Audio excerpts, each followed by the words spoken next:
This is Dakota News Now, your first alert station.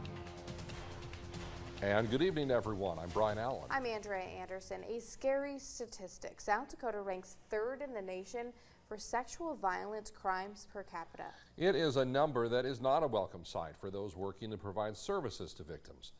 And meantime, federal and state dollars for these services are becoming harder to come by.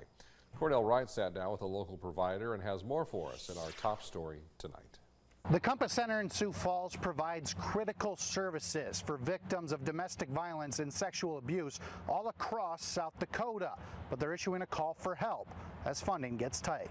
Victims need us, and I watch my staff every day, and I know that the hard work that they do is needed by our community, and so the thought that that could be lost in any space across the state is terrifying to me. VOCA, also known as the Victim of Crimes Act, serves as a source of federal funding for service providers like the Compass Center. Right now we're at a point of the VOCA fund is not rebounding at the rate in which it was anticipated and is not nearly to the amount that victim service providers really across the country need. While state dollars can be made available, it is oftentimes only one-time spending, which means that tough decisions may lie ahead for providers, such as layoffs or even program cuts.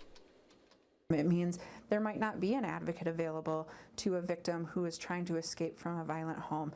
That is real life or death for the victims that we serve.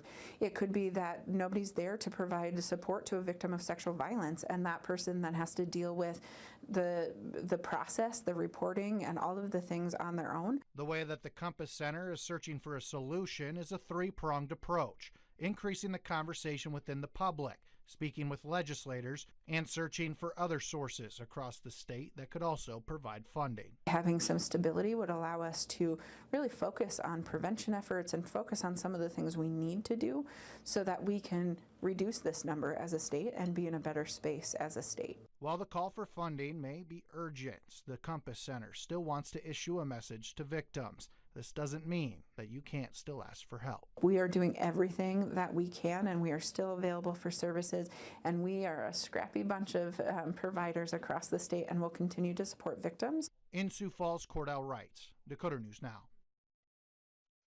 The Compass Center does hold various fundraisers throughout the year, such as their Laziest Race and Cultivating Courage. And they encourage the public to become more involved in these events as another way to support their programs.